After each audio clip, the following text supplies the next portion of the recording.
Hey, you guys, it's your girl Taylor T with the Daily T Online, and we are here for the Juice 25th anniversary screening here at Arcalight Cinemas.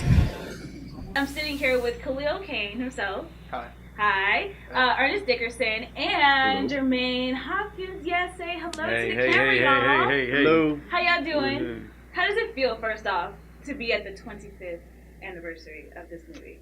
I seen these cats last week. Y'all do coffee, y'all do Starbucks, all that together on the daily, huh? Right, so getting old. Yes. We getting old.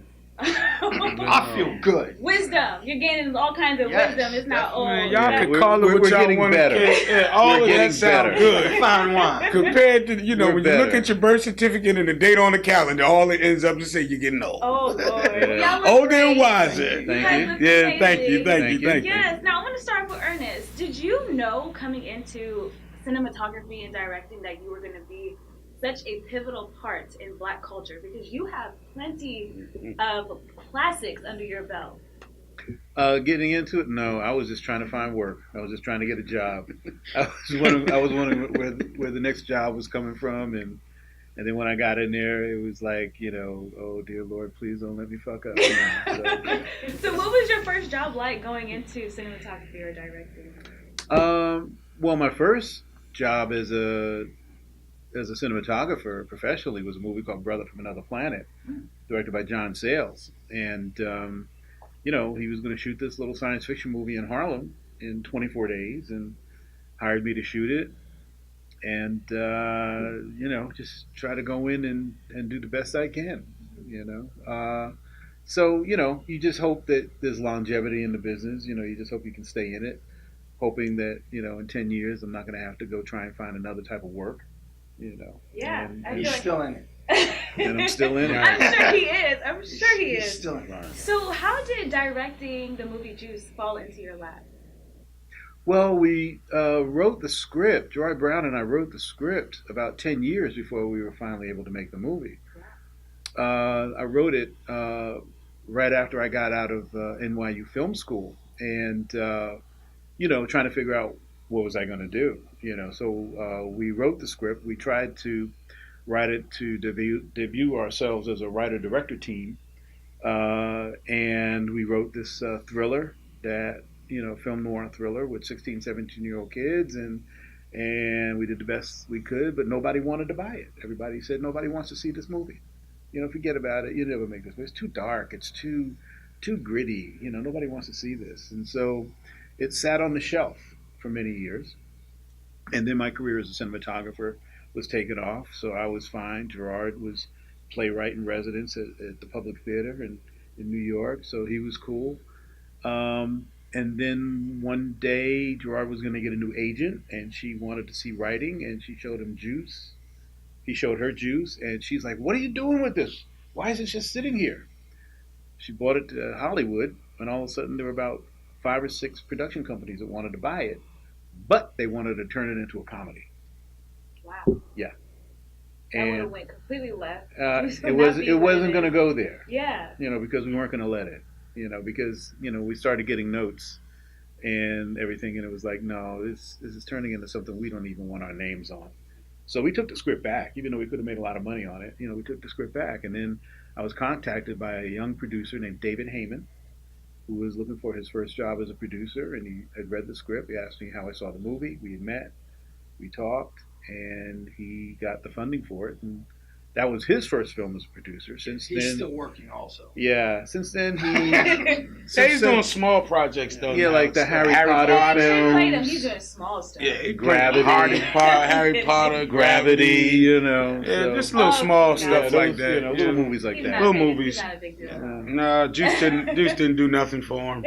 His career went down. Yeah, so were you a part of the casting process, or? Oh yeah, as a director, you have to be. So how were you able to pick each character? Like, was there, when they walked into the room, did you know that this person, did you know Khalil was going to be Raheem, or did you know Jermaine was going to be who he was going to be in the movie? It's a long, exhausting process, and it took a long time because I knew that there was nobody known at that time who could play these roles, and so we went out to high schools of the performing arts and neighborhood groups and everything, and it took us months.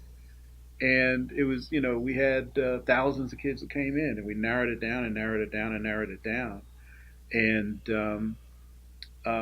for me, the key was finding 4 guys that that were so completely friends, and so that we knew that they'd been together for so long that together the 4 guys created a 5th character, which was like the group mind kind of thing.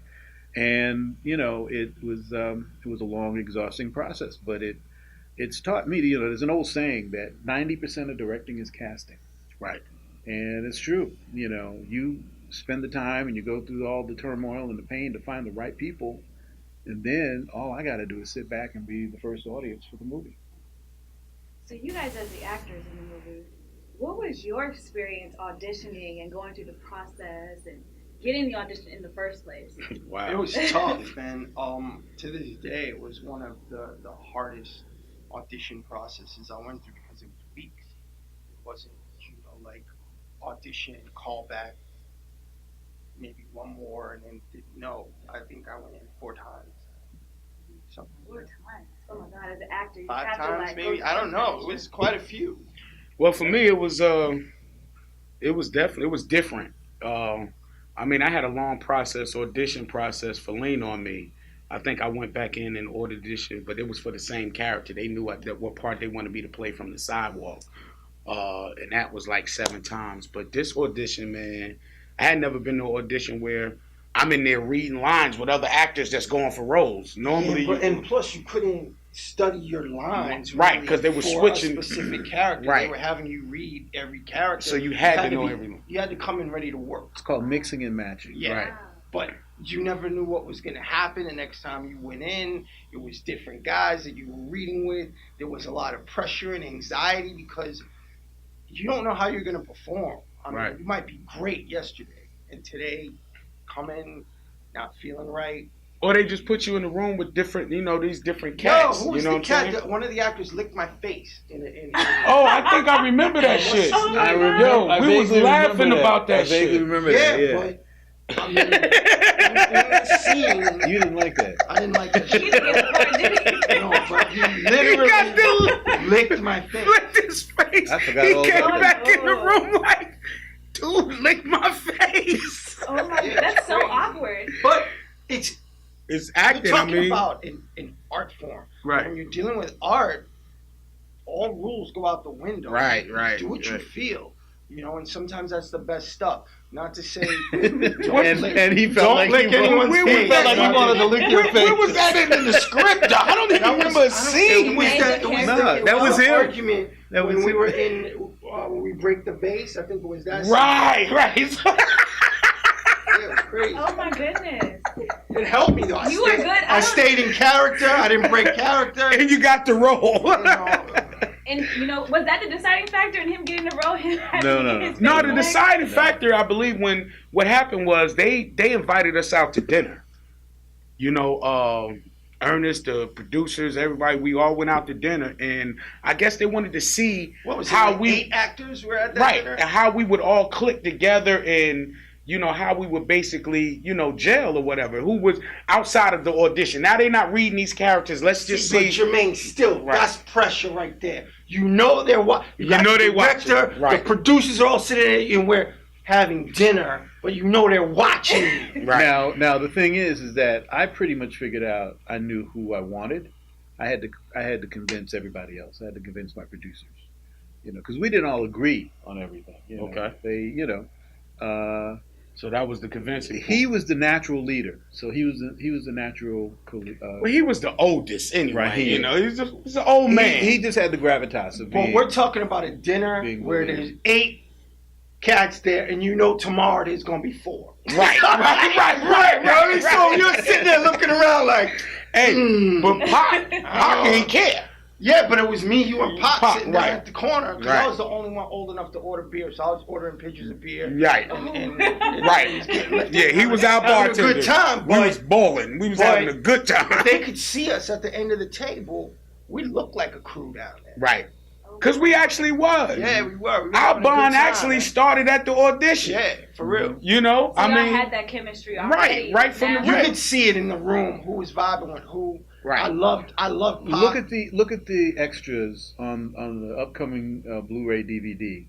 There's an interview with all four guys, and you can see what they were like back then. You Right. know, because it's such they just bounce off each other, and it's hilarious. It's gold. And it's like that It's till the gold. day. I mean, like when I see Khalil, or I see Ernest, it's like seeing my family. Like, Yeah, you know, it's like, you know, me and Khalil was talking about the other day. It's like, you know, we have that same bond. Like, you know, military cats that may have been to a war together. They may have their family and friends they close to see every day, but we got a certain bond that no one can kind of like really get in there because, you know, we're part of history. We made history together and didn't even realize what we were doing. You're always gonna have that. Yeah. Right. So what was the message you guys really wanted viewers to take away from the movie Juice after you put it out? Ernest. I think it's pretty evident. It's first of all, it's an anti-violence film, and you know, it's be true to who you think you are. You know, be true to yourself. That's ultimately what it's about. Everybody has to be true to themselves to make the right decisions in their lives. Well, thank you guys so much for Thank allowing you. me to sit down with you and interview. And yes, that is all with the Daily Tea Online. Until next time. Peace.